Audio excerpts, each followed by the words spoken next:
राधे राधे। मैं पूजा दुबे अपने YouTube channel पे आप सभी का स्वागत करती हूँ। आप सबके लिए लेकर आई हूँ एक सच्ची घटना जो कि बुलंदशहर थाने का है। बुलंदशहर थाने में एक सिपाही रहते थे जिनका नाम था प्रवीण। प्रवीण एक सीधे साधे पुलिस ऑफिसर थे। उनकी पत्नी का नाम था सविता। सविता एक अध्यापिका थी। वो दोनों हंसी खुशी जीवन व्यतीत करते थे। कुछ 6 साल 5-6 साल बीत गया, उनकी कोई संतान नहीं थी। वो एक दिन हॉस्पिटल से उनके पास एक फ़ोन आया और कहा कि एक अनाथ बच्चा है जिसे माँ बाप की ज़रूरत है, क्या आप इसे गोद लेना चाहेंगे? प्रवीण जी अपनी पत्नी से पूछे। दोनों खुशी हो गए। दोनों ने जाकर उस बच्चे को गोद लिया। बच्चा गोद लेकर वो बहुत खुशी हुए और घर आए। पहले तो वो किसी कॉलोनी और किराए के घर में रहते थे, पर जब बच्चा उन्होंने गोद लिया तो वो अपना खुद का एक मकान लिए। मकान में वो बच्चे के साथ गृह प्रवेश करवाए और अपने सभी रिश्तेदारों को बुलाया।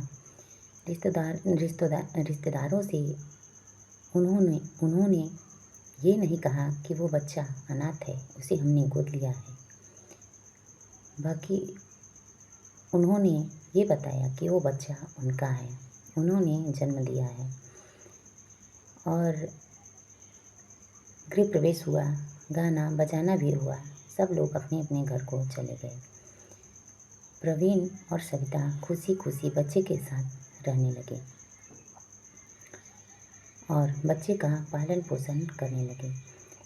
कुछ दिन बाद प्रवीण जी का ट्रांसफ़र कहीं और हो गया। प्रवीण जी वहाँ चले गए और सविता जी और वो बच्चा जब 12-13 साल का हुआ तो बच्चे को एक टॉप स्कूल में दाखिला करवा दिया गया। बच्चा भी स्कूल जाता और सविता जी भी टीचर थी, वो भी पढ़ाने के लिए अपने बच्चों को चली जाती थी। ज़िंदगी बहुत अच्छे से कट रही थी। बच्चा जब 14-15 साल का हुआ तो वो बच्चा कुछ गलत संगत में पड़ गया। बच्चा सुर्ती खाने लगा और शराब भी पीने लगा और सूखा भी नशा करने लगा। जब सविता जी बच्चे को समझाती तो वो बात न मानता। सविता जी प्रवीण जी से सारी बात कहने लगी।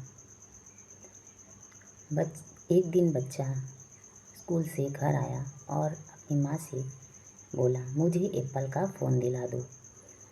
माँ कहती हैं, सविता जी कहती हैं कि बेटा अभी तुम एप्पल का फ़ोन क्या करोगे? बच्चा जिद करने लगता है। माँ बहुत समझाती है। बच्चा एक महंगी टीवी था, उसे भी तोड़ दिया और एक कांच का टेबल था, उसे भी तोड़ दिया।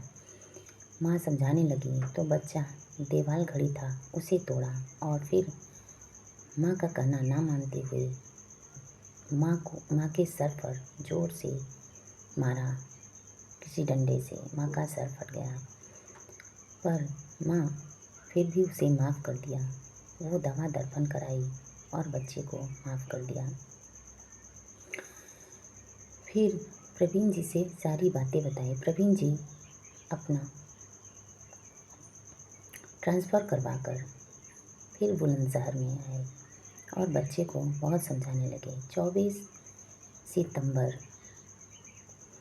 सुबह मास्टर आए बच्चे को पढ़ाने के लिए। बच्चा घर से गायब हो गया। मास्टर पिता को फ़ोन लगाया और बोले, आपका बच्चा तो यहाँ से गायब है। माँ बाप घर आते हैं और बच्चे को खोजने निकल पड़ते हैं। वो दिन से रात हो जाती है पर बच्चा कहीं नहीं मिलता। अचानक बच्चा साइकिल से टकरा जाता है। माँ बाप बच्चे को उठाने लगते हैं। इतने में बच्चा उठता है और पिता की बाइक लेकर भाग जाता है। माँ बाप घर आते हैं तो देखते हैं कि बच्चा आकर सो गया है। फिर माँ बाप कुछ नहीं बोलते, वो सो जाते हैं। फिर 25 सितंबर की सुबह कुछ समय बीतता है और माँ बाप उस बच्चे के टीचर को बुलाते हैं और टीचर जी से हाथ जोड़कर विनती करते हैं कि देखिए, मेरा बच्चा हम दोनों की बात नहीं मानता, कृपया आप इसे समझाएं, हो सकता है आपकी बात मान जाए। टीचर उस बच्चे को समझाने लगे। टीचर ने कहा, बेटा, माँ बाप तो माँ बाप ही होते हैं। उन्होंने आपके लिए क्या कुछ नहीं किया, आपके हर बात को सर पे रखा, पलकों पे रखा, आपको भी इतना सब कुछ किया। वो टीचर जैसे ही समझाकर कुछ दूर पहुँचे होते हैं, इतने में बच्चा दौड़कर अपने पिता के पास जाता है और पिताजी से कार की चाबी मांगने लगता है। पिताजी बोले, चाबी नहीं मिलेगी। बच्चा बोलता है, मुझे कार की चाबी चाहिए।